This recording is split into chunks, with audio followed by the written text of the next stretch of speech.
इस वीडियो में हम एक बहुत इंपॉर्टेंट कॉन्सेप्ट के ऊपर बात करेंगे जो कि फिजिक्स के स्टूडेंट्स के लिए तो इंपॉर्टेंट है ही, आम लोगों के लिए भी बहुत इंपॉर्टेंट है। ये कॉन्सेप्ट है इम्पैक्ट का, कोलिजन का। आपने अक्सर सुना होगा, बहुत से लोग कहते हैं कि जो नई कार्स हैं they are made with very soft material, बहुत ही कचरा मटेरियल से बनती हैं और बहुत ही जो है वो एक मुक्का भी मारो तो डेंट पड़ जाता है, डैमेज हो जाती हैं। जबकि जो पुरानी कार्स थी 2000 से पहले की, दे वर वेरी हार्ड और बड़ी अच्छी होती थी।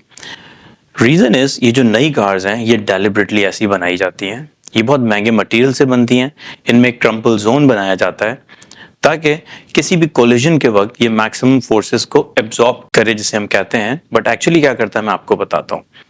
किसी भी इम्पैक्ट की सिचुएशन में जहां कोई ऑब्जेक्ट कोलाइड करते हैं तो वहां पे जो फोर्स होती है वो न्यूटन सेकेंड लॉ से निकलती है। फॉर्मूला है force is change in momentum upon time. Change in momentum is simply m mass into change in speed. अब किसी भी कोलिजन में चेंज इन स्पीड होगा, मास गिवन होगा। डेल्टा टी जो है ये डिटरमिन करेगा कि ऑब्जेक्ट हार्ड है या सॉफ्ट है। अगर हार्ड ऑब्जेक्ट के बीच में कोलिजन होता है तो डेल्टा टी बहुत स्मॉल होगा। Delta T is actually the impact time और कॉन्टैक्ट टाइम।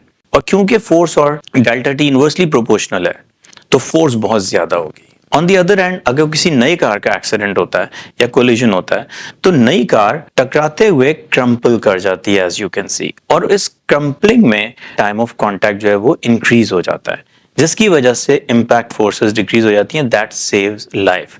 तो मैं हमेशा कहता हूं कि अगर ओल्ड कार होती है, उसका एक्सीडेंट होगा तो मे बी कार ज्यादा डैमेज नहीं होगी, लेकिन जो पर्सन है इनसाइड वो बहुत डैमेज होगा।